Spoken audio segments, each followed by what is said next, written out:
Halo semua, selamat siang, shalom. Sangat bersuka cita hati ini karena setiap hari pasti kita selalu alami kebaikan Tuhan. Puji Tuhan, siang ini kita kembali lagi bersama-sama. Saya menyapa semua yang di rumah, yang sudah standby. Mari bersama-sama, yang ada di kantor, yang ada sedang live juga. Mari bersama-sama kita menikmati hadirat Tuhan. Kita terus membangun karena kita tahu kita sedang dipersiapkan. Orang yang membangun pasti dia akan menuai hidup yang akurat juga. Jadi mari dengan segenap hati kita mau datang kepada Tuhan. Kita terus alami kebaikan Tuhan setiap hari. Dan itu sebabnya tidak ada yang dapat kita balas kepada Tuhan selain kita memuji dan menyenangkan hati Tuhan.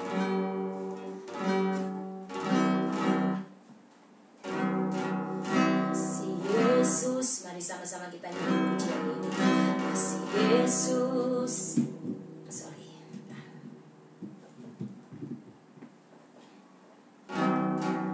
Kasih Yesus indah dalam hidupku, menghiasi hati dan jiwaku. Tak dapat hidup tanpa kasih-Mu Tuhan. Pegang tanganku sepanjang jalanku. Dari bait pertama mari sama-sama kita nyanyikan pujian ini. Kasih Yesus indah dalam hidupku, menghiasi hati dan jiwaku. Dapat hidup tanpa kasih-Mu Tuhan. Pegang tanganku sepanjang jalanku, amin. Kasih Yesus mengalir dalamku seperti sungai yang tak pernah kering. Yesus membebat hatiku, dalam kasih-Mu ku merasa teduh, amin. Sungguh kita merasakan kebaikan, kita alami kasih setia Tuhan yang luar biasa. Sebab itu mari setiap kali kita datang di hadirat Tuhan, bawa seluruh hidupmu dengan segenap hati penuh kerinduan. Rindu akan Dia, rindu akan hadiratnya, rindu akan arahnya. Kita terus di-share, kita terus diselaraskan, diperbaiki hidup kita sehingga kita menuai kehidupan yang berkemenangan. Sama-sama sekali lagi mari katakan.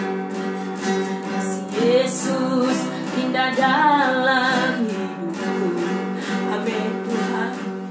Menghiasi hati dan jiwaku.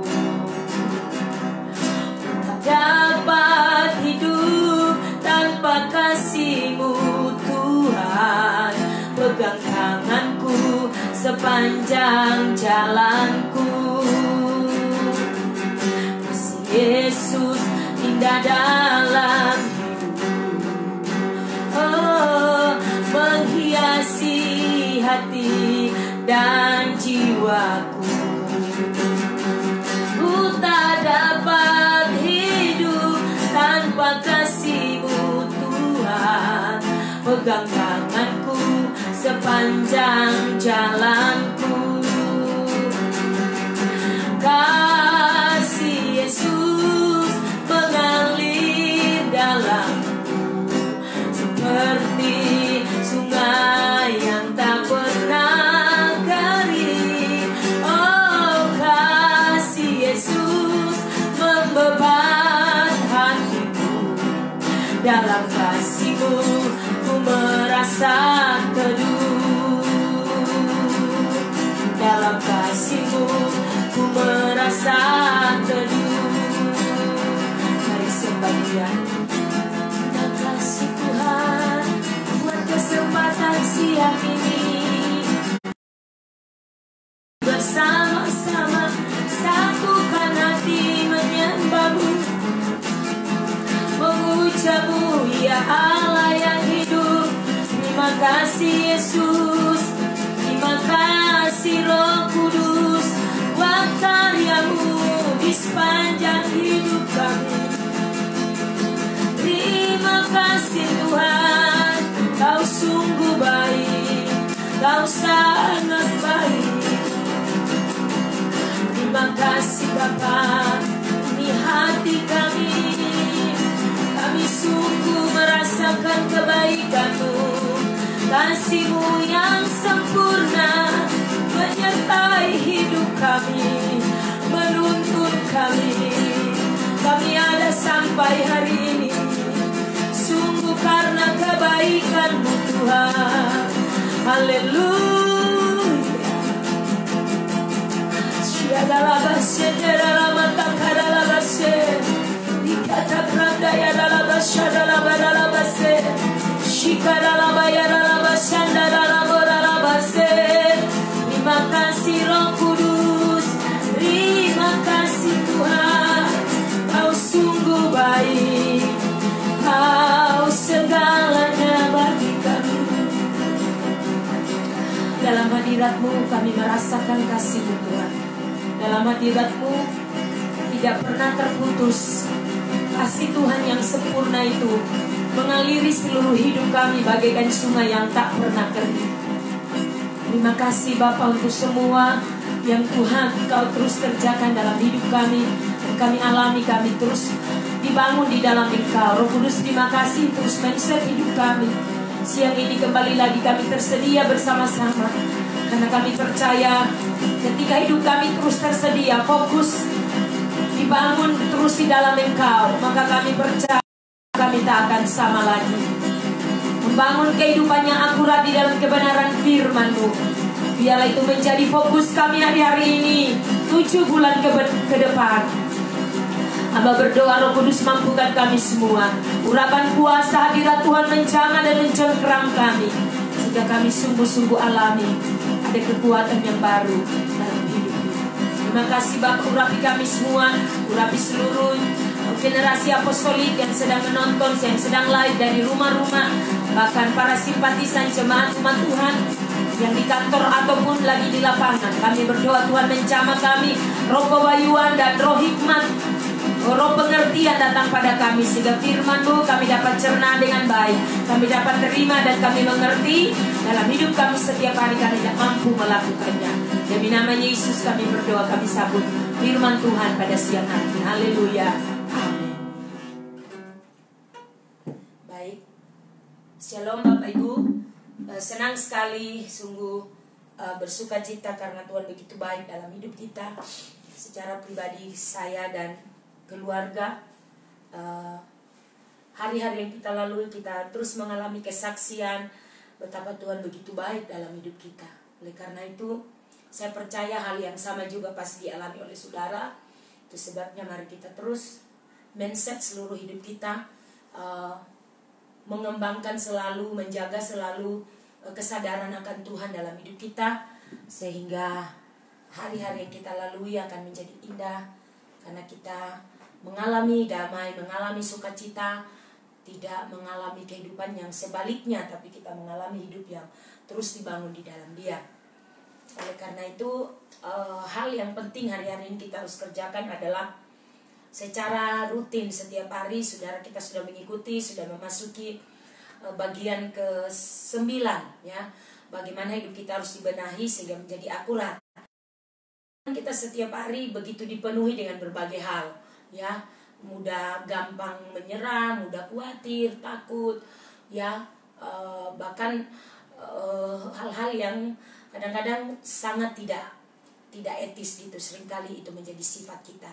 Karena itu mari kita terus tersedia mau dibenahi sehingga kita menjadi orang-orang yang berbeda. Hidup kita tak akan sama, kita makin berkualitas hidup kita sebagai orang percaya bahwa kita terhubung dengan Tuhan dan kita alami perubahan itu. Setiap hari kita alami ada sesuatu yang Roh Kudus kerjakan dalam hidup kita. Kita berespon secara akurat, kita dibangun, kita berespon dengan baik, dan kita alami bahwa value kita yang dulu beda sekarang tidak sama lagi. Kita menjadi mengalami kehidupan yang makin berkualitas, makin menjadi berkat bagi banyak orang. Oke, baik, puji Tuhan.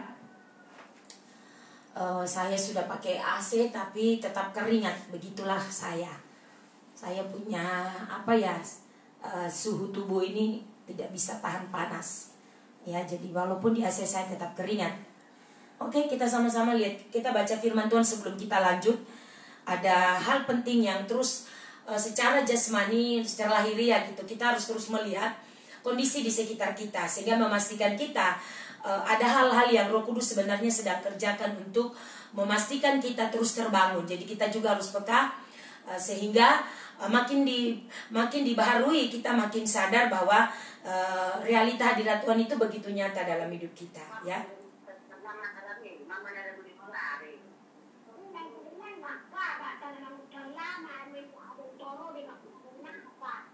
Oke, kita lihat bersama-sama. Kita membaca firman Tuhan.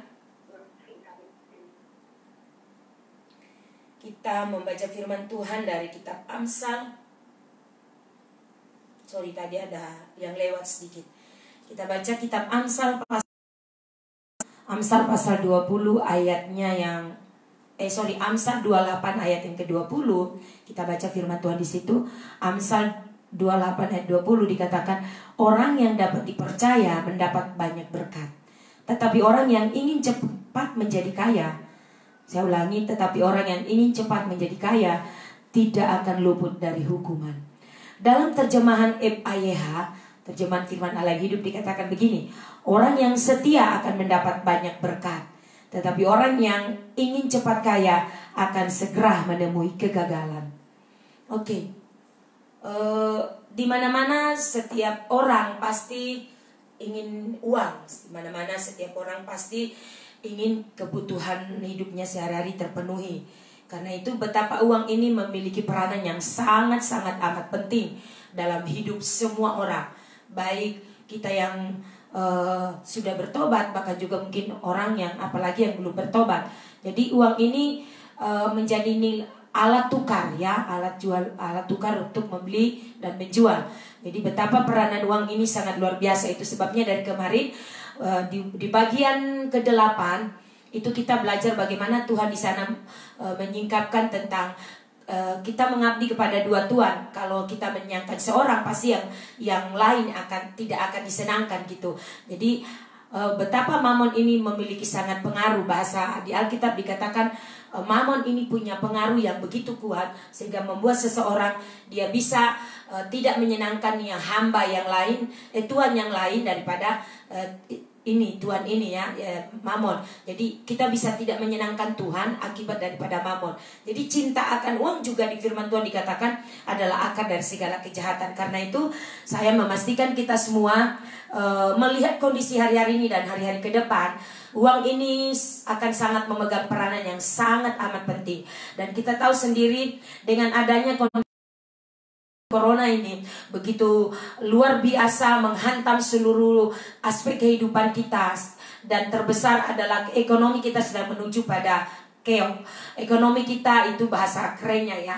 Ekonomi kita lagi menuju pada kondisi yang melemah, ya. Jadi kalau kita kemarin berapa tahun yang lalu Mam sudah siapkan kita sudah diajarkan karena pewahyuan ini sudah diterima oleh pemimpin kita, orang tua rohani kita, bahwa akan tiba masa di mana 7 tahun kelimpahan dan 5 tahun penurunan itu memasuki 2020 sampai 2024. Jadi kita harus sadar sehingga mempersiapkan diri dengan baik, mengelola keuangan dengan baik, baik itu gereja, baik itu dunia bisnis, baik itu semua perusahaan-perusahaan. Kita diingatkan, terlebih kita khusus anak-anak Tuhan yang jika mereka punya bisnis, punya usaha, maka mereka harus dengan hati-hati mengatur keuangan dengan baik. Jika mereka berbisnis, maka mereka harus terus terhubung dengan Tuhan, pakai pola surga. Firman Tuhan harus menjadi dasar untuk mereka mengelola atau memajukan perusahaan atau usaha yang mereka pegang. Oleh sebab itu, mari kita bersama-sama dalam kehidupan juga secara pribadi berjemaat. Betapa penting uang ini, ya. Karena ketika juga kita tidak mengatur keuangan kita dengan baik, itu pasti, itu otomatis kita akan selalu bermasalah. Oleh sebab itu mari sediakan hati, mari ikuti bersama-sama, kita akan terus dibenahi dari masalah soal keuangan ini. Ketika saudara mendengar uang, saudara akan selalu berpikir bisa membeli, bisa apapun bisa kita lakukan, atau apapun kita selalu bisa punya kesempatan untuk bisa mendapatkan sesuatu.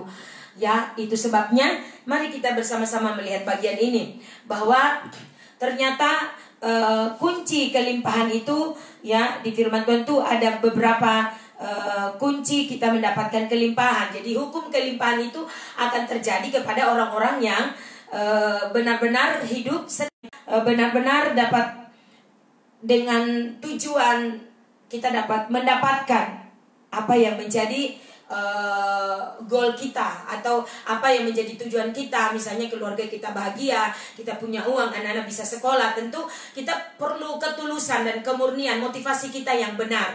Ya, oleh sebab itu mari kita bersama-sama, Pak. Kita harus menjadi orang-orang yang dapat mengelola keuangan itu dengan baik. Bahwa ini adalah berkat Tuhan, sehingga kita tidak merasa oleh karena kekuatan kita. Di Ulangan katakan, seringkali kita lupa sehingga kita merasa oleh karena kekuatan kita mendapatkan kekayaan. Tetapi kita harus ingat, jika Tuhan tidak memberi kita nafas hidup, kesehatan, kekuatan, kemampuan, skill untuk bisa bekerja, kita bukan siapa-siapa. Amin.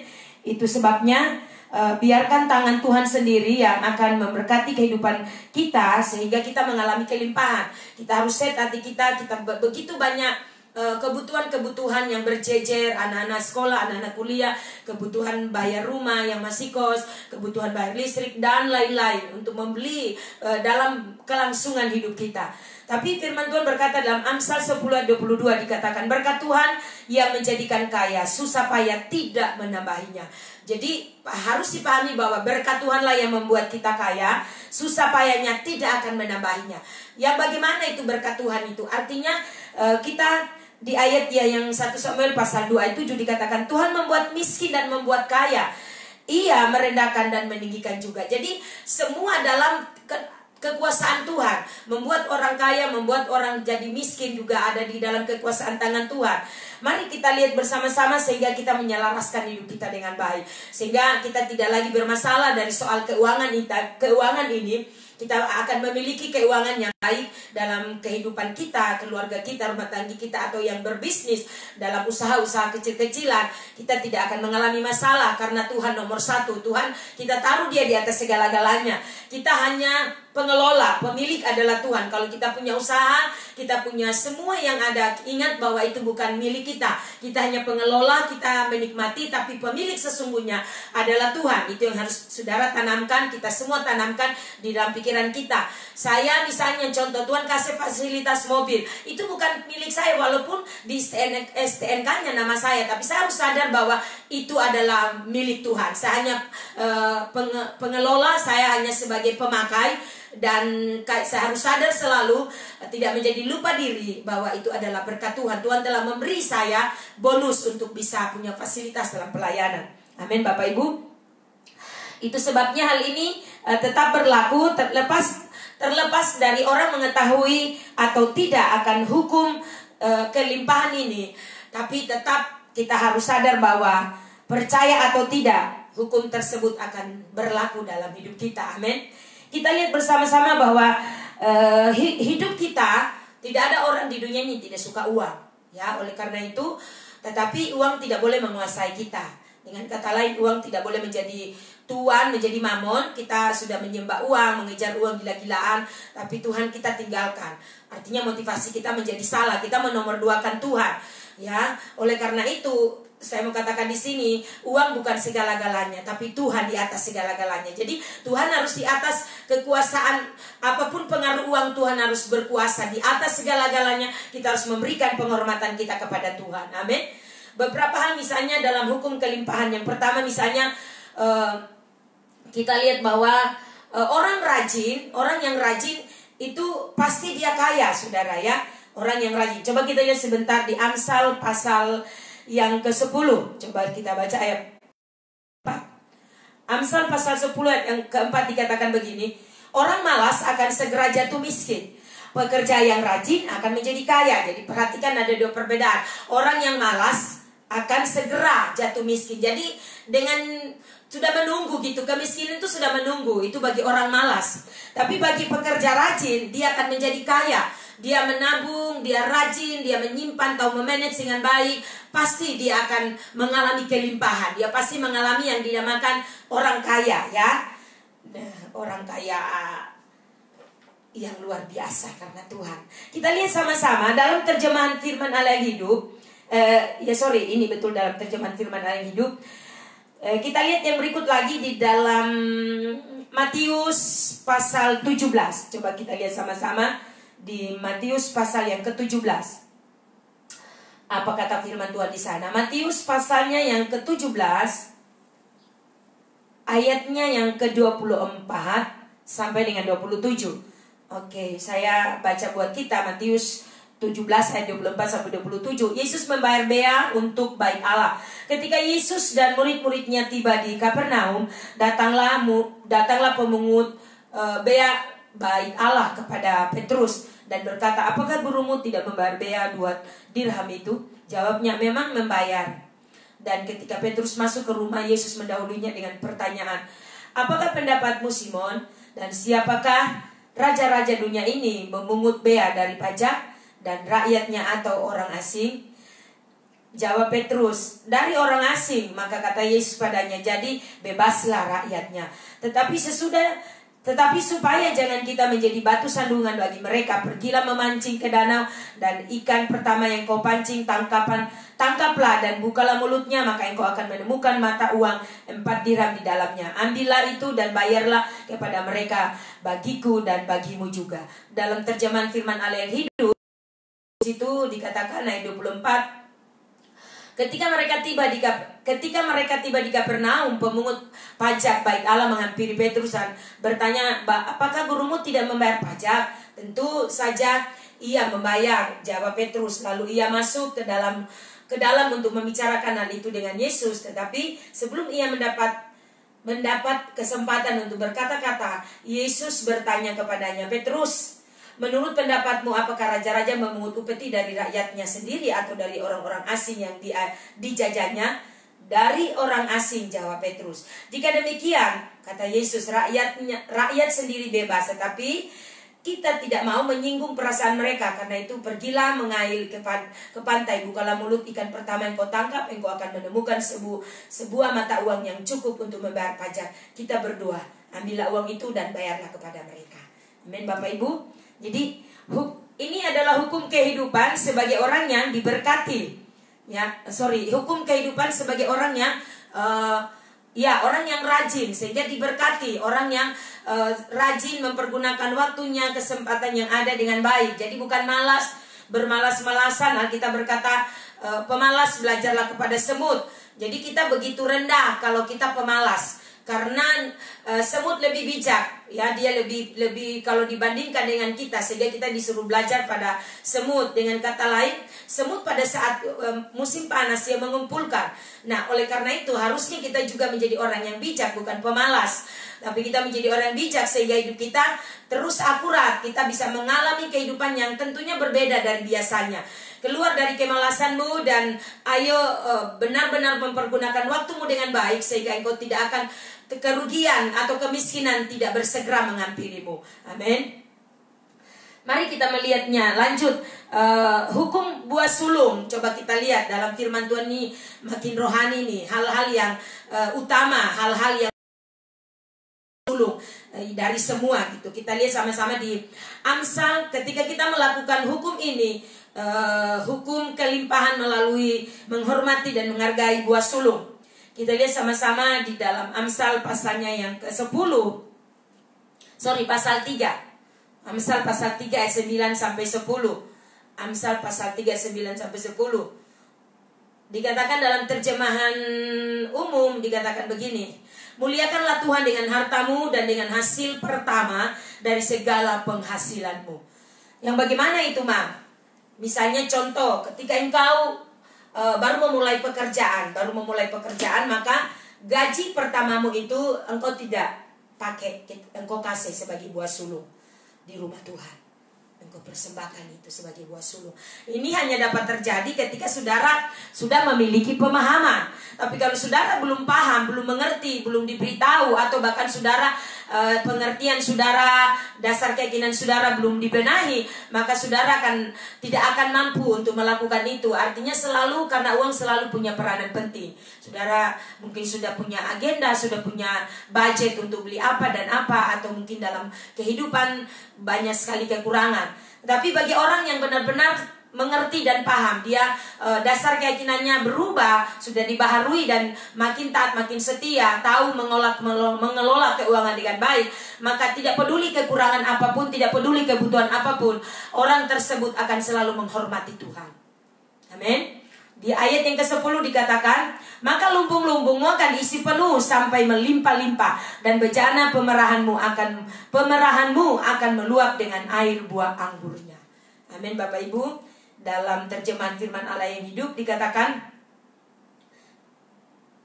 begini, hormatilah Tuhan dengan memberi kepadanya hasil yang pertama dari segala usahamu, maka ia akan mengisi lumbung-lumbung dan tempat air anggurmu dengan air anggur yang terbaik sampai melimpah-limpah. Amin, Bapak Ibu.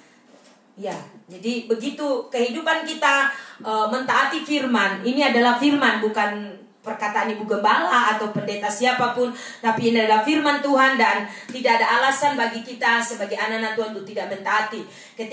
Ketika saudara sudah mengerti, maka pastikan engkau makin taat, pastikan engkau makin setia, karena janji Tuhan itu ya dan amin.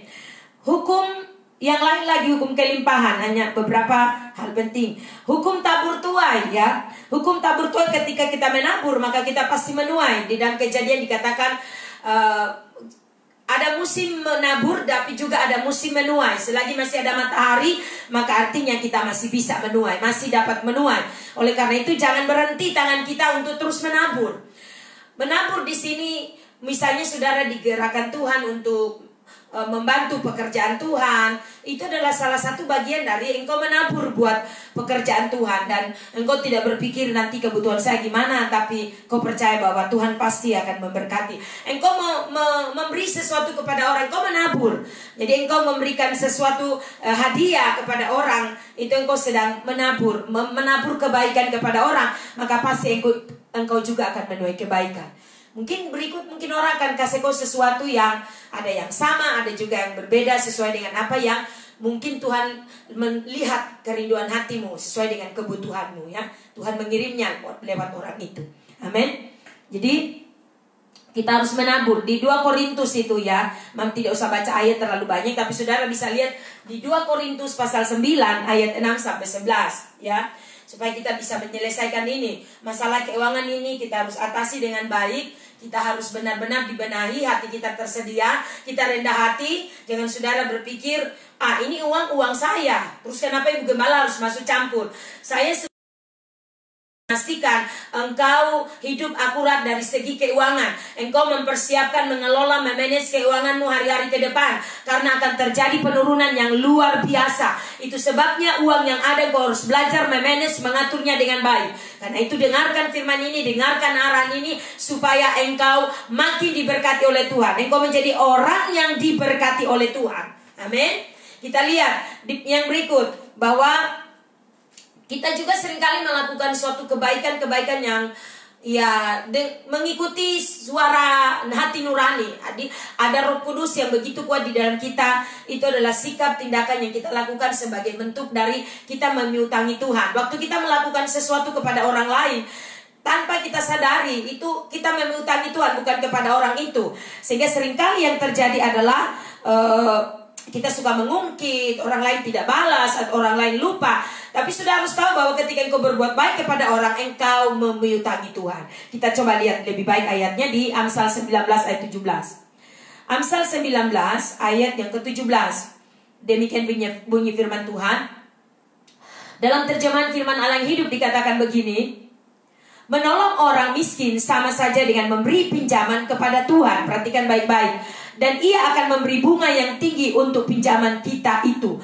Jadi perhatikan, sasaran sasarannya adalah bukan karena engkau berteman dengan orang itu, bukan karena juga orang itu baik dengan kita, tetapi di sini sasarannya orang miskin, orang yang dari taraf hidup, standar hidupnya tidak mampu, tidak sanggup. Dan ketika saudara memberi, saudara melakukan itu adalah tindakan memiutangi Tuhan. Saudara memberi kepada orang itu, tapi tindakan kita itu memiutangi Tuhan, karena itu tepat. Itu sebabnya juga di firman Tuhan dikatakan, pada waktu aku lapar engkau datang memberi aku makan, pada waktu aku miskin, pada waktu aku di penjara engkau mengunjungi aku, dan lain-lain. Jadi ini bagian dimana Tuhan selalu peduli kepada orang-orang yang susah, peduli kepada orang-orang yang standar hidupnya di bawah. Itu sebabnya mari kita selalu sadar bahwa kehidupan yang Tuhan beri kepada kita, anugerah yang Tuhan beri kepada kita, kita hari ini bisa cukup, bisa memiliki semua yang ada itu semua karena anugerah Tuhan. Jangan lupa kepada orang miskin, jangan lupakan mereka. Lalu saudara digerakkan Tuhan, jangan karena nanti kita lakukan kebaikan karena kita mengenal dia, bukan. Tapi pun mungkin saudara tidak mengenal, tapi hatimu terdorong karena firman itu telah tertancap di hatimu. Amin. Mari bersama-sama kita menyadari ini sebagai sebuah bentuk dari Tuhan terus merindukan kita menjadi orang-orang yang berbeda. Yang berikut, hukum kelimpahan tentang mengembalikan perpuluhan dengan setia. Kita sudah tahu semua itu ayat favorit. Semua orang tahu ayat itu ya. Jadi kalau Mam ungkapkan lagi, saya pikir saudara sudah tahu. Jadi bawalah persembahan persepuluhan ke dalam rumah perbendaharaan, ke dalam rumah Tuhan, supaya tersedia persediaan makanan. Pada waktu saudara melakukan itu dengan setia, itu bicara tentang kesetiaanmu, itu bicara tentang harga dirimu, bahwa betapa engkau sungguh-sungguh mentaati Tuhan. Ketika engkau belajar taat dan setia kepada Tuhan, maka engkau akan tidak dengan sikap hatimu yang menahan apa yang menjadi milik Tuhan. Karena kita berkata itu milik Tuhan, bukan milik kita. Walaupun saudara tahu bahwa saudara sudah bekerja, tapi dari hasil pekerjaan itu engkau diajar, kita sudah diset bahwa 10%-nya harus dipisahkan, karena itu adalah milik Tuhan. Ya, jadi mari bersama-sama kita meresponi ini. Hanya beberapa hal yang saya ungkapkan pada saudara dalam hukum kelimpahan ini. Kita berdoa sehingga kita tidak saja mendengar, tapi kita mengerti, kita memahami apa tujuan Tuhan. Hukum kelimpahan juga adalah pada waktu saudara menjadi orang yang hidup di dalam destiny. Kenapa hidup di dalam destiny? Ada tujuan Tuhan. Jadi ketika saudara diberkati, menginvestkan apa yang menjadi berkat itu, engkau tidak luput dari perhatianmu bagaimana rumah Tuhan itu dibangun.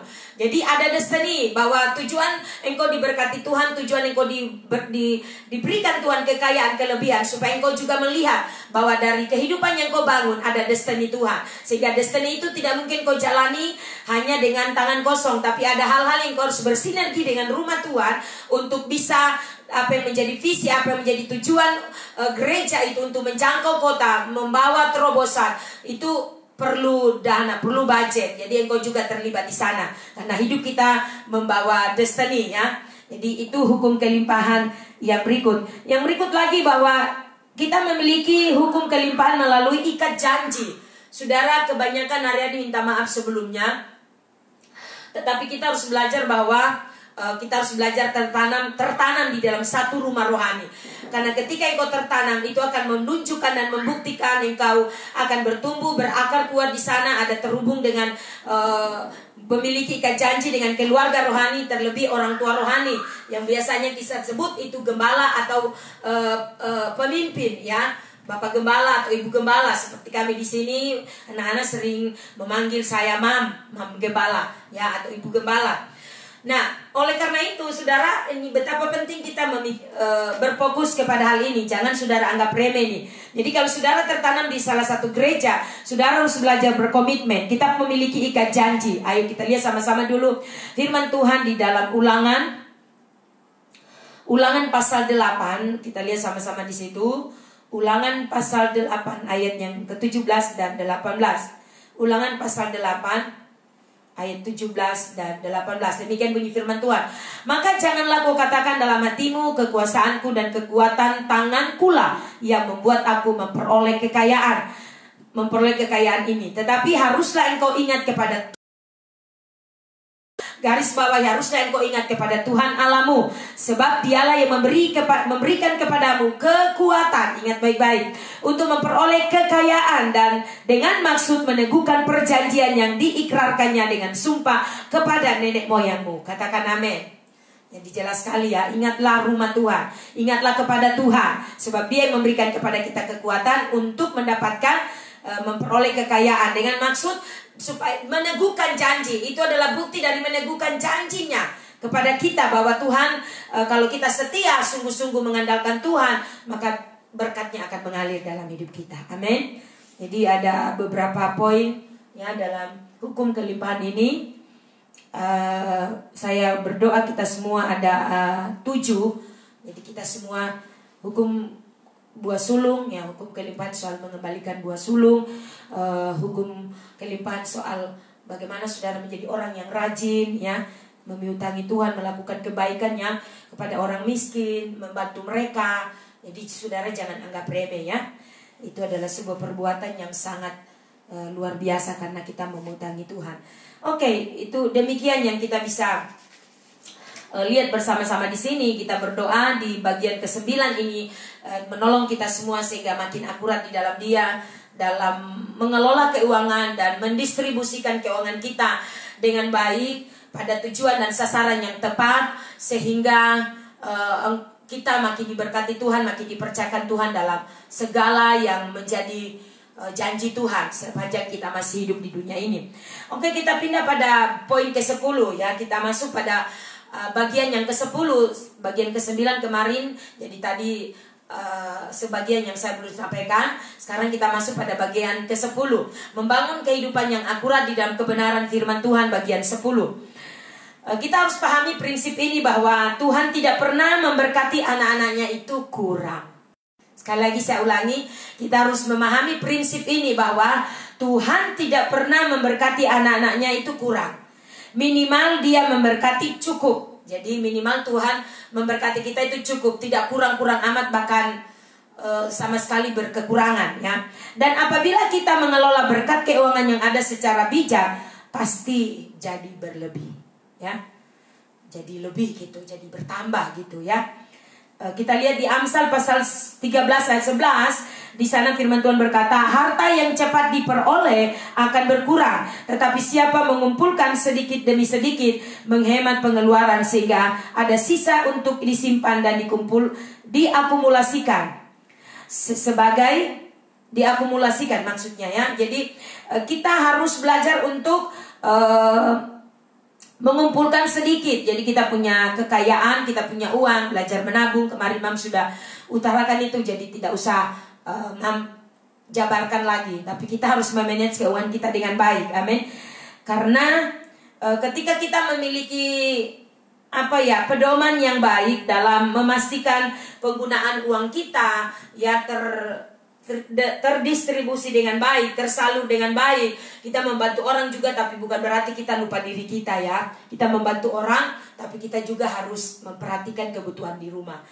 Seringkali motivasi kita menjadi salah. Orang puji kita, jadi kita jadi makan puji gitu. Kita harus sadar bahwa kita memberi, kita melakukan itu dengan ketulusan. Kalau saudara melakukan itu karena saudara benar-benar memahami firman Tuhan itu ya dan amin.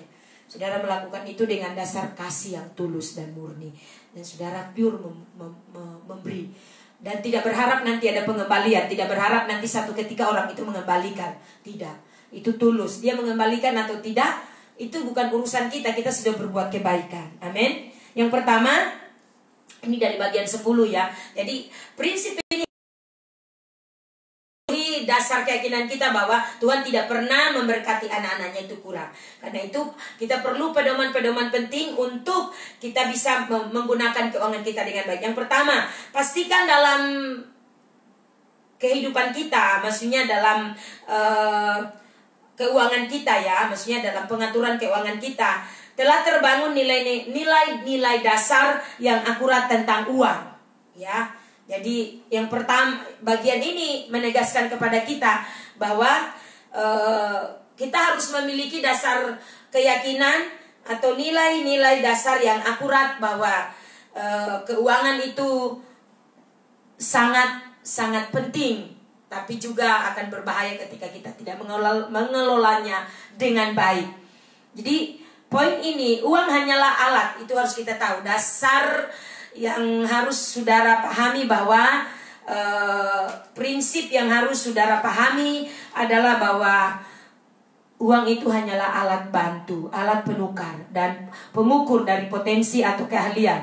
Jangan kita terjebak mengejar uang, namun keahlian atau skill, maka dengan sendirinya uang akan mengikuti, ya.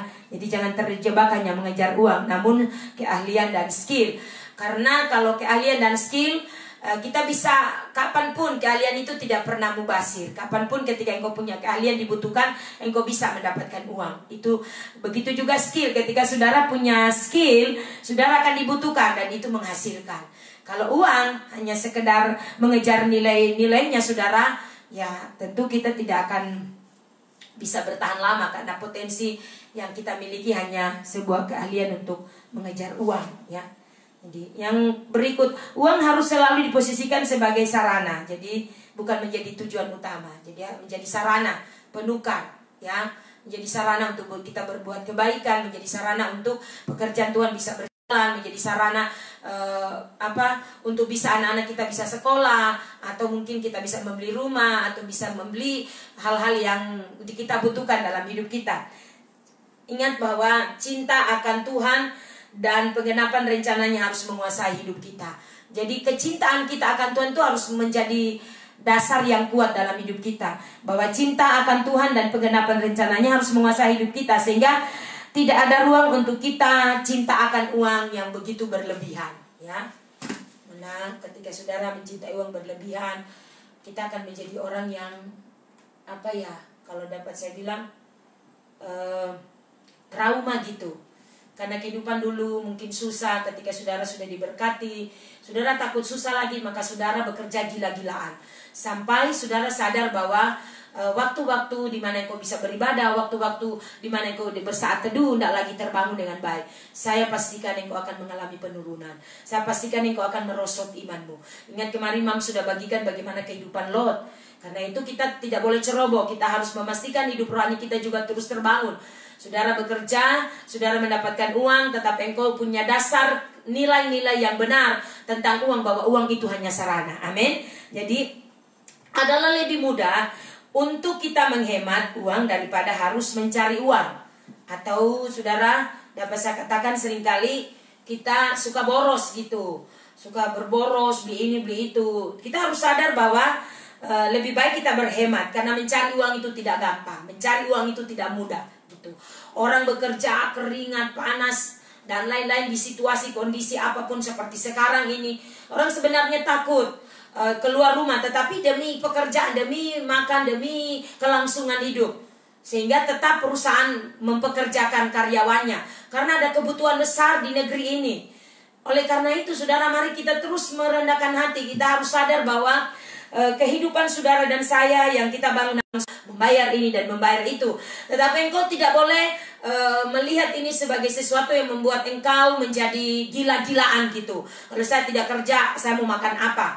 Ya bekerja saja dengan pemahaman bahwa engkau bekerja dengan baik, kasih Tuhan jaga engkau, lindungi engkau, tidak usah harus menjadi ketakutan karena virus ini gitu. Tapi tetap dengan setia, dengan tekun, tetap mengandalkan Tuhan, karena engkau punya tanggung jawab keluargamu. Kalau yang sudah berkeluarga, engkau punya tanggung jawab besar. Kau punya keluarga dari sekitar yang perlu dibantu, yang sudah engkau berkomitmen menolong mereka. Amin Bapak Ibu.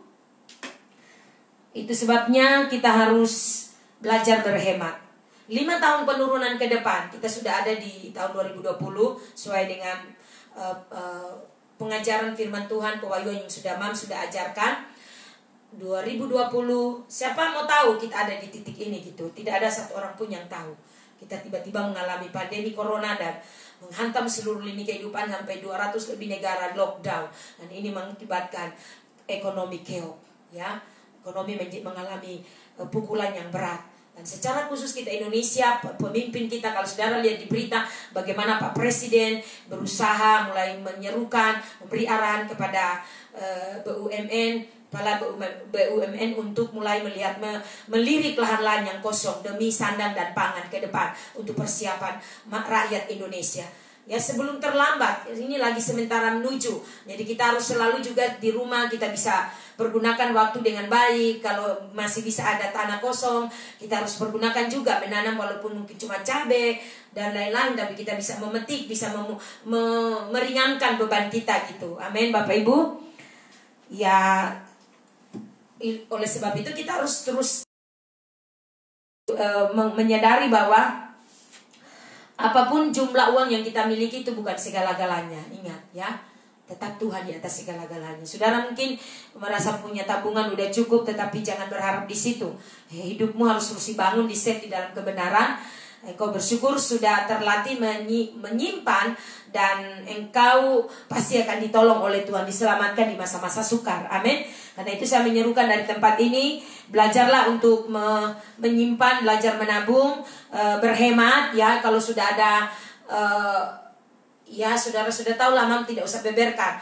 Harus benar-benar berhemat. Gaji harus diatur dengan baik. Masih ada baju yang masih dipakai, pakailah itu, tidak usah ganti-ganti. Model baru, model ini pakai saja, biar mungkin berapa 2-3 tahun sudah dipakai aja. Yang penting masih bagus kok. Amin. Itu contoh aja. Jangan terus terupdate dengan gaya baru dan akhirnya tabungan kosong, memble kita. Pada saat kesusahan, kekurangan, akhirnya kebiasaan mengutang itu kambuh lagi. Haleluya. Jangan marah ya. Jadi kita harus terus mindset hidup kita dengan baik. Ukuran berkat Tuhan tidak boleh diukur dengan jumlah uang yang kita terima. Ingat, ukuran berkat Tuhan jangan diukur dari ukuran uang atau jumlahnya yang kita terima. Jangan ya. Karena orang walaupun banyak uang, tapi kalau tidak ada damai sejahtera dari Tuhan juga percuma. Uang banyak bukanlah jaminan, begitu habis memble ya. Tapi pun orang tidak ada uang, mungkin tidak cukup dia membeli bahkan pas-pasan, tapi orang itu lebih damai. Oleh karena itu ukuran uang berkat Tuhan itu bukan diukur dari jumlah uang yang ada yang kita miliki atau besarnya uang yang kita punya di tabungan, di rekening. Tapi saudara, ukuran kasih kita itu akan lebih ketika saudara tergerak untuk membantu orang. Itu sangat mulia.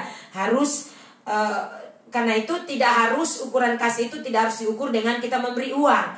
Tetapi juga mungkin kita seringkali memberikan mendoakan, kita memberi nasihat, kita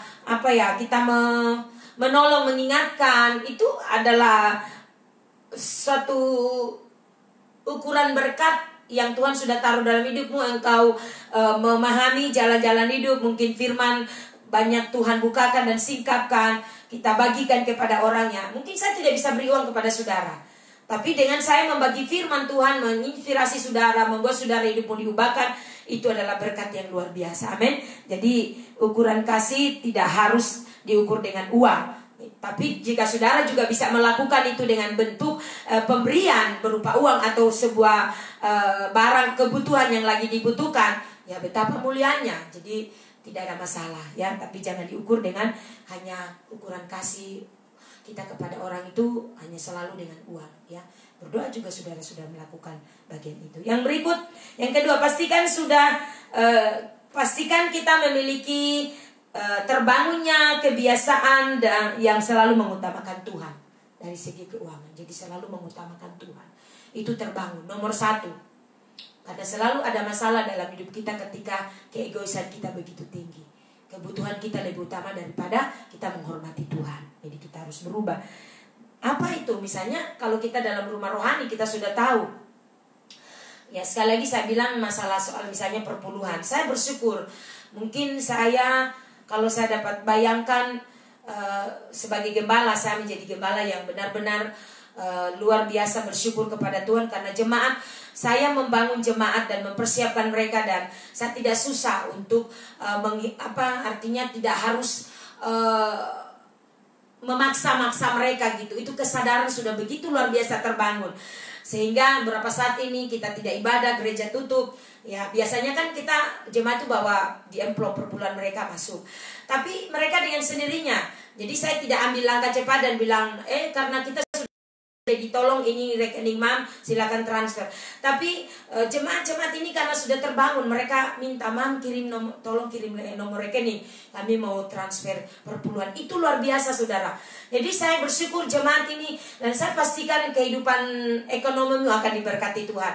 Mungkin di bagian ini engkau sudah setia, tapi ada bagian-bagian lain kau masih main-main, masih cubit-cubit mata, masih memiliki gaya hidup yang utang, tidak pekat, tidak taat, tidak tekun, tidak bertarak dengan apa yang ada, besar pasak daripada tiang. Harus berubah. Katakan amin. Pada waktu saudara melakukan itu, mungkin saudara juga bertanya, saya lakukan, semua saya lakukan, tapi kenapa ya? Ada sikap yang terus engkau lakoni itu mengikat engkau. Harus berubah, tinggalkan itu, minta ampun sama Tuhan, karena itu kutuk. Karena semua yang kau lakukan ketika itu salah, engkau sudah tahu firman, itu akan menjadi kutuk dalam hidupmu. Engkau akan terus menjalani kehidupan yang seperti itu. Saya berdoa terjadi kelepasan dari hal ini. Engkau harus menghormati Tuhan, menghargai Tuhan, menomorsatukan Tuhan, ya. Perpuluhan, kalau engkau memahami bahwa itu adalah milik Tuhan, engkau sadar, ya kau lakukan. Tapi kalau engkau tidak sadar, ya mam juga tidak paksa, karena itu hak. Kita tidak bisa paksa keyakinan seseorang. Tapi kalau engkau ada di dalam rumah rohani, saya mau katakan engkau harus selaras. Engkau harus sama-sama diselaraskan, memiliki dasar keyakinan yang sama. Karena jika tidak, engkau sendiri akan mengalami kehidupannya, ya kau akan mengalami berkekurangan, ada saja masalah. Karena ibarat pagar perlindungan itu diangkat, engkau tidak menghargai dan menghormati Tuhan. Jadi hormati Tuhan. Dari keuangan engkau pisahkan milik Tuhan. Persembahan ucapan syukur, buah sulung, dan persembahan-persembahan yang lain. Misalnya di dalam rumah, misalnya kita mau beli AC, tapi kita untuk sekarang belum beli AC. Rencana pembangunan tuh gedung pelatihan, cuman kita berdoa lagi dulu, lihat kondisi ke depan, ya. Kita selama ini masih bisa dipakai, is okay. Tapi untuk sementara kita tetap dengan yang ada. Kita syukuri semua, amin. Kita membenahi yang lain. Jadi kita memberi dan menabur dengan sukacita, dengan sukarela. Jadi bukan karena terpaksa. Saudara memberi bukan karena paksaan orang, bukan karena supaya orang puji kau, bukan. Tapi saudara memberi dengan sukarela karena punya dasar yang sudah dibenahi, dasar keyakinan yang sudah dibenahi. Engkau memberi, engkau tidak akan berkekurangan. Engkau memberi karena memang itu adalah sikap hatimu yang telah terbangun. Engkau harus melihat destiny hidupmu. Engkau harus memberikan kontribusi di dalam rumah Tuhan. Engkau memberi, menabur dengan sukacita. Pada waktu saudara, contoh lain, misalnya kita di sini, mam sudah berapa kali ya, mam sudah himbau, ada rekaman-rekaman pun, misalnya kalau masih kurang, saudara bisa hubungi Ronald. Jadi ada rekaman khotbah di mana misalnya membangun 10 pilar membangun gereja Sion, itu ada kasetnya. Saudara harus menabur, saudara harus membeli. Kita tidak jual juga mahal-mahal amat, tapi saudara harus belajar menginvest juga, karena itu demi pertumbuhan rohanimu, demi kehidupan rohanimu makin meningkat. Waktu engkau tahu firman dibukakan, disingkapkan melalui CD, karena sudah dikhotbahkan udah lama, bisa lupa. Tapi ketika engkau ulang lagi memutarnya, engkau mendengarkannya, maka engkau makin kuat. Firman itu selalu baru berkatnya, amin. Ada buku-buku juga ini di luar, di kantor, ya di ruangan yang ada di bagian depan itu ada buku-buku. Saudara mau invest, ayo, ya harus invest kerohanianmu. Jangan cuman beli baju, bisa membeli jam, beli apa saja, tapi soal kerohanianmu untuk di-upgrade engkau pelit gitu. Ini penting karena berbicara soal kekekalan. Kalau yang sementara-sementara itu mari kita mulai benahi, kita mulai kurangi gitu. Fokus kepada membangun kehidupan bernilai kekal. Amin. Tidak melakukan perhitungan dengan Tuhan atau pekerjaan Tuhan. Perhatikan baik-baik. Seringkali kita sudah memberi, diserukan, ayo semua kita memberi. Saudara sudah memberi, tapi berikut lagi misalnya diserukan memberi lagi. Ada mungkin orang yang perlu bantu, atau ada musibah, atau ada bencana, maka kita perlu memberi. Saudara mulai ngoceh, kemarin udah memberi, sekarang memberi lagi. Apa sih ini gereja ini terlalu banyak memberi. Saudara tidak boleh menghitung-hitung, ya, dengan Tuhan, dengan pekerjaan Tuhan. Karena kenapa? Kita akan menjadi orang yang tidak menghargai pekerjaan Tuhan. Saudara sudah diberkati, tentu itu anugerah yang luar biasa. Jadilah orang yang selalu taat dan setia. Jangan hitung untung rugi. Dengan Tuhan jangan hitung untung dan rugi. Kalau saudara memberi, apapun pemberianmu itu adalah, kalau misalnya perpuluhan itu kewajiban karena itu milik Tuhan. Persembahan-persembahan yang lain, kau harus sukarela memberi. Jangan hitung untung rugi. Aduh, saya memberi tapi bagaimana saya besok mau makan? Oh, dan kau memberi seperti ini, model begini, kau tidak akan pernah mengalami berkat-berkat Tuhan yang melimpah. Yang berikut, kita harus memiliki mental kita harus bangun menjadi bendahara yang baik. Kita bukan pemilik tetapi pengelola. Ingat baik-baik. Kalau engkau adalah pengelola lalu sudah menjadi seperti pemilik, waduh, berhati-hatilah. Kita hanya diberikan oleh Tuhan untuk bisa mengelola, tapi hak sepenuhnya adalah Tuhan. Jadi pemilik adalah Tuhan. Jadi kalau engkau dipercayakan Tuhan berkat, apapun itu, usaha, perusahaan, ya bisnis apapun, engkau dan saya itu diberi kemampuan untuk mencari kekayaan, ya, tetapi semua ada di dalam kekuasaan Tuhan. Artinya Tuhan berkuasa untuk semua. Jadi Dia yang berdaulat. Kita diberi hikmat untuk mengelolanya dengan baik. Amin. Kita sebagai bendahara harus bisa mengelola dengan baik. Oke, kita tinggalkan. Jadi Tuhan harus menyatakan agendanya dalam hidup kita. Kalau kita menjadi pengelola yang baik, maka saudara akan menjadi orang yang dapat dipercaya. Nah, kita berkata kemarin Mam sudah bagikan, setia pada perkara kecil maka perkara besar akan dipercayakan. Kalau dari hal soal keuangan kita tidak bisa memanage dengan baik, tidak bisa mengaturnya juga, maka saudara kita akan menjadi orang yang tidak bisa dipercaya. Amin. Yang ketiga, dari poin 10 ini, pastikan sudah terbangun disiplin secara pribadi akan keuangan. Jadi pastikan kita sudah terbangun disiplin diri dalam penggunaan keuangan kita setiap hari. Amin. Mengenal antara kebutuhan primer dan kebutuhan sekunder. Nah, ini lagi. Bisa Mam jelaskan sebentar ya buat kita semua. Jadi seringkali kita menjadi salah di sini ya. Jadi mengenal antara kebutuhan primer dan kebutuhan sekunder. Kebutuhan primer ini bicara tentang kebutuhan pokok. Jadi kebutuhan primer adalah kebutuhan yang berkaitan dengan mempertahankan hidup secara layak. Apa itu? Kebutuhan itu mendasar. Kebutuhan ini mendasar dan harus dipenuhi oleh manusia. Apa itu? Sandang, pakaian dan lain-lainnya. Lalu pangan, makan, minum, papan, tempat kita tinggal. Jadi ini yang pokok, ini yang harus lebih dulu ya. Ini harus utama kita perhatikan, baru menyusul sekunder, kebutuhan tambahan. Jadi mengenal kebutuhan kita, jangan sampai itu bukan kebutuhan kita yang primer, yang pokok. Kita membelanjakan uang berlebihan. Harusnya itu masuk pada kebutuhan sekunder ya, tambahan. Tapi karena saudara tidak berhikmat, saudara membelanjakan uang secara gila-gilaan. Nah, itu saudara tidak bisa menabung. Siapa yang salah? Kau yang pegang uang, kau tidak memakai hikmat Tuhan sehingga kau salah menggunakan uang. Uang seringkali digunakan, Alkitab berkata di dalam Mazmur di situ dikatakan, ya jangan belanjakan uang untuk hal-hal yang sia-sia. Apalagi main togel, bertobat kalau kau sudah di dalam Tuhan. Sebagai anak Tuhan sehardik segala hal yang tidak benar. Ini supaya Tuhan memberkatimu. Saya berdoa sehingga semua jemaat dilepaskan dan dibebaskan dari hal ini. Jangan sampai masih ada yang lirik-lirik main togel. Karena iming-iming berharap uang yang tidak jelas, uang dari setan-setan. Harus bertobat. Berhenti dari menganalisa angka ini, mimpi itu. Stop. Itu pekerjaan setan. Saya berdoa engkau dilepaskan, engkau dibebaskan. Sehingga hidupmu tak akan sama. Jika ada yang didapati masih main-main togel. Amin. Jadi kebutuhan tambahan itu kebutuhan apa saja? Kebutuhan tambahan ini kebutuhan berkaitan dengan misalnya kebahagiaan kita dalam keluarga, menciptakan, menambah kebahagiaan. Ini kebutuhan yang berkaitan dengan usaha, ya. Jadi kebutuhan sekunder berupa misalnya penunjang hidup. Apa itu?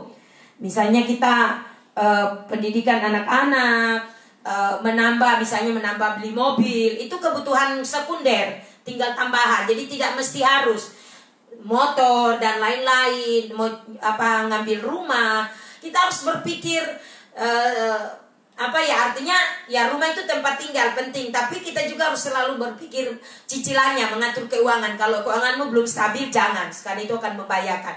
Apalagi di masa-masa ke depan ini terjadi penurunan. Saya mendengar Freeport akan mengalami pengurangan tenaga. Jadi mari kita terus berdoa, ini terus masuk. Kita masuk kepada kondisi di mana ekonomi akan sangat-sangat berbahaya. Jadi berdoalah, bertanya kepada Tuhan, apakah engkau membeli tanah, apakah engkau invest sesuatu. Berdoalah kepada Tuhan sehingga engkau tidak terjebak dengan kondisi ini. Banyak-banyak berdoa, jangan santai banyak, jangan main-main banyak. Lihat uang, saudara merasa, aduh semua kita bisa ambil, bisa bawa pulang ke rumah. Bertobatlah engkau. Siapkan keuanganmu dengan baik ke depan, karena terus terjadi penurunan. Amin Bapak Ibu. Oke, kita lihat yang berikut. Menolong orang lain dalam hal keuangan tidak boleh sampai menjerumuskan diri sendiri dalam masalah keuangan. Kita seringkali ada keluarga, ya ada teman, enggak, kita karena saking menjaga persahabatan kita terjebak. Kita akhirnya yang terjebak. Sekarang di Timika itu paling banyak itu membungakan uang. Bunga, meminjam. Nah, orang yang terjebak dia akan meminjam dengan bunga yang tinggi. Nah, kalau tidak ada pemasukan, apa yang terjadi? Keoklah engkau. Karena itu bertobat supaya gaya hidup kita tidak menjadi salah gitu. Amin.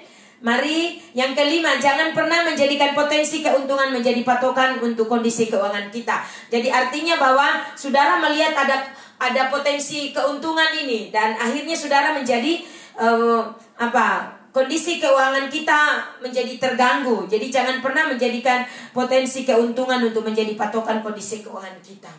Ya, jadi kita suka berinspirasi. Kalau saya berbisnis ini, nanti saya dapat ini. Itu hanya di hayalanmu, di pikiran. Untuk bisa mencapai itu kau banyak kau akan bertemu dengan orang-orang yang tidak jujur. Maka itu jangan heran kau banyak tertipu dan kau terjebak di sana. Kau terlalu mengiming-iming, berpikir usaha ini, itu dan lain-lain. Sehingga kau membayangkan keuntungan besar dan akhirnya kau terjebak. Bertobat. Amin. Yang keenam, perhatikan selalu cara kita untuk menginvest. Jadi kalau saudara mau invest, yang ada adalah apa yang kita miliki, jangan yang tidak kita miliki, ya. Jangan melakukan investasi yang salah. Jadi saudara harus lihat peluangnya dengan baik secara ekonomi, apa peluangnya, saudara harus lihat itu, ambil itu. Misalnya saudara menabung, saudara menabung yang sedapat saudara bisa. Misalnya 350 setiap bulan tuh tidak rasa itu. Berapa bulan saudara akan menerima cash, itu luar biasa. Setiap hari saudara bisa bertantu tidak membeli sesuatu, tapi saudara tabung setiap bulannya, maka saudara akan melihat itu menjadi banyak. Amin. Manfaat yang akan kita nikmati dan saya menjadi terbangun, ekonomi kita diperbaiki, dibenahi dan menjadi akurat. Kita akan menikmati kondisi ekonomi kita bebas, maksudnya secara finansial kita merdeka, di mana kondisi keuangan kita dalam hidup kita, keluarga kita, biaya anak-anak kita tidak pernah kita hidup dalam keluarga kita tidak pernah mempengaruhi ataupun membatasi kita dalam mengerjakan apa yang menjadi isi hati dan rencana Tuhan dalam hidup kita. Ya, jadi kita punya kebutuhan ini, anak-anak sekolah tidak terganggu, dan itu juga tidak akan menjadi alasan untuk kita terganggu di dalam melayani Tuhan. Misalnya contoh, kalau saya secara pribadi akan beralasan, aduh anak begini begitu, kuliahnya tidak terpenuhi kebutuhannya dan lain-lain. Ya, itu harus menjadi tanggung jawab kita. Karena itu ketika kita membenahi hidup ekonomi kita, maka itu sangat indah, ya. Tidak ada tekanan, tidak ada ketakutan, ya. Kalau kita terbiasa ngutang kan ketakutan, aduh semua jatuh tempo ini. Yang paling mendebarkan itu ketika jatuh tempo utang, jadi penagih sudah datang, itu berbahaya, ya. Oh haleluya. Kita akan menikmati kehidupan ekonomi keluarga yang stabil. Jadi tetap stabil karena engkau dapat mengelola, memanage keuanganmu dengan baik. Ya, jadi jangan berusaha menyenangkan orang kalau engkau sebenarnya lagi kekurangan dalam keuangan. Apa adanya aja, karena kalau engkau berusaha menyenangkan orang sementara engkau mengorbankan dirimu, itu sangat-sangat berbahaya. Engkau ngutang demi menyenangkan orang, aduh, bahaya itu. Kalau yang di tempat resmi dan itu terukur, ya tidak apa-apa. Tapi kalau kau ngutang di tempat yang bunganya lebih tinggi, sekarang banyak orang berkelahi di Facebook baku tagih menagih itu soal utang itu. Maka bertobat. Engkau harus bertobat kembali kepada Tuhan. Perbaiki hidupmu, bekerja dengan rajin, bekerja dengan rutin. Perbaiki semua tidak akurat yang kalau engkau mendengar saya katakan padamu, beri hidupmu kepada Tuhan. Maka Tuhan akan jamah, finansialmu akan berubah. Kau menjadi orang yang diberkati oleh Tuhan. Amin. Kita akan memiliki kemampuan untuk berfungsi sebagai orang yang menjadi berkat, menjadi panutan. Ya, tidak pernah ada utang. Ya, kehidupan sosial kita tidak terganggu. Ya, lihat muka ini yang tukang datang di rumah, datang pinjam uang lagi, yang kemarin belum dibayar sudah datang lagi. Waduh, jadi muak, hubungan jadi tidak enak, tidak baik. Ya, dan paling banyak hal ini akibat ketidakakuratan kita bermasalah banyak di sini. Karena itu izinkan Tuhan membenahi seluruh hidup kita lewat firman Tuhan supaya kita menjadi akurat di dalam keuangan. Katakan amin. Saya percaya saudara, tidak ada orang sempurna di sini dan tidak ada juga orang yang mau kehidupan terus dalam kekurangan. Betulkah tidak? Pasti engkau rindu kehidupanmu berkecukupan. Karena itu sesuatu yang sudah ada di tanganmu, sudah dipercayakan oleh Tuhan, belajar cukup dengan apa yang ada, kelola dengan baik supaya engkau tidak akan mengalami kesulitan. Ini masalah keuangan. Jadi bagian 10 ini tentang 10 ya, tentang keuangan ini masih banyak hal harus dibenahi ya. Jadi kita, karena prinsip kita adalah Tuhan tidak pernah berkati kita kurang. Itu bagian 10. Membangun kehidupan yang akurat bagian 10. Prinsip dasar prinsipnya adalah Tuhan tidak pernah memberkati anak-anaknya kurang, tapi selalu cukup. Halo yang di rumah, jika kita semua sadar akan hal ini, saya percaya akan ada pembenahan yang luar biasa. Mari siang ini saya berdoa kita semua diberkati Tuhan, kita semua ditolong oleh Tuhan, terus dimampukan, disanggupkan. Kita agak panjang ini, jadi kita lanjut besok dengan poin 11. Saya membahas saudara bersama-sama, memanggil saudara bersama-sama. Mari bangun iman kita sungguh-sungguh berpusat pada fokus kita benar-benar pada kebenaran firman Tuhan, pada Tuhan itu sendiri, sehingga Dia berdaulat memperbaiki hidup kita. Kebenaran akan menolong kita. Sungguh-sungguh kita akan diperbaiki dan kita diselaraskan dalam kebenaran, sehingga kita menjadi orang percaya yang berkemenangan. Orang percaya yang merdeka dari segala ikatan-ikatan, dari segala persoalan-persoalan yang sebenarnya kita bisa perbaiki, yang sebenarnya kita bisa ubah, itu kita bisa berubah. Tapi karena kita tidak fokus, tidak ada tekad kita, sehingga itu terjadi pembiaran dan terus menjadi gaya hidup. Tuhan, tapi kita masih punya gaya hidup ini dan itu dan banyak hal. Jadi mari kita berubah. Saya berdoa kita semua diselaraskan Tuhan. Mari tundukkan kepala. Kita berdoa mengucap syukur untuk kebenaran firman Tuhan kita sudah terima, kita sudah dengar, dan berharap kiranya apapun persoalan, misalnya saudara yang mungkin masih benar-benar firman ini datang dan mengoreksimu, bersyukur sama Tuhan. Karena tentu Tuhan mau engkau diberkati. Dan Tuhan berjanji bahwa kita tidak, sebagai anak Tuhan, tidak diberkati kurang, tapi berkecukupan. Ya, mari bersama-sama kita nyanyikan pujian.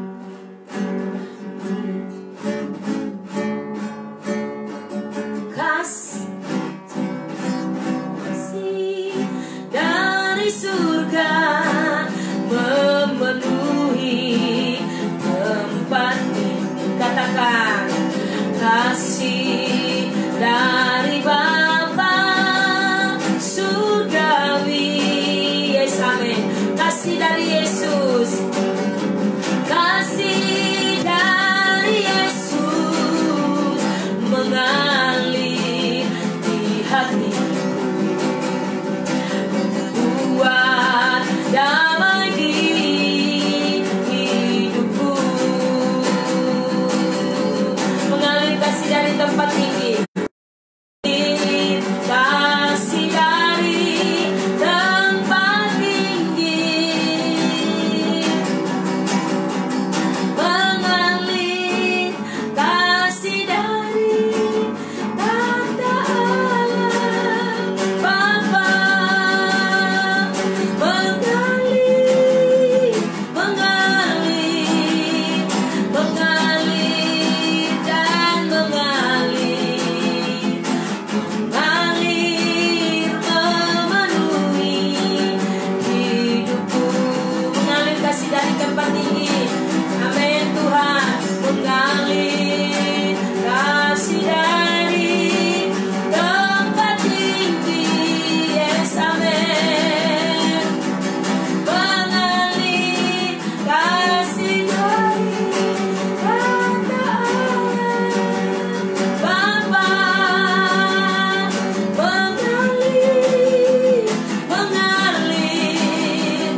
berdoa Bapa dalam nama Yesus, kami bersyukur bagi kebenaran siang hari ini, membangun hidup yang akurat di dalam kebenaran firman Tuhan.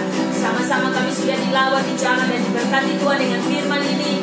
Bagian poin 9 dengan 10, kami berdoa Tuhan meteraikan firman-Mu, mampukan kami Roh Kudus untuk dapat dibenahi dari setiap kebiasaan yang buruk, dari sikap hati, dari cara kami mengelola keuangan yang salah, sehingga dalam masa penurunan, kondisi kegoncangan ekonomi hari-hari ini dan hari-hari ke depan, tahun-tahun ke depan, kami menjadi orang yang berhasil, kami menjadi orang yang tetap bertahan, karena semua suplai itu yang datang kepada kami dapat kelola dengan baik, kami dapat pergunakan dengan baik, kami distribusi. Kami berdoa Bapa di dalam nama Yesus, jemaat umat-Mu dilawat, diberkati. Kami berdoa biarlah setiap kami hari-hari ini dapat mengatur keuangan kami dengan baik. Apakah itu gaji, apakah itu sumber-sumber lain dari bisnis, dari usaha, Tuhan memberkati, Tuhan menolong, sehingga keuangan kami terjaga dengan baik. Di atas semuanya kami tetap percaya, kami adalah pengelola bukan pemilik. Tuhanlah yang sesungguhnya adalah pemilik. Bapak terima kasih, kami mengucap syukur, berkati seluruh keluarga rohani. Oh biarlah rumah tangga diberkati, dilawat, dicamat Tuhan. Anak-anak tetap diberkati, diberikan kesehatan, kekuatan semua keluarga supaya dapat melalui hari-hari kami dengan baik.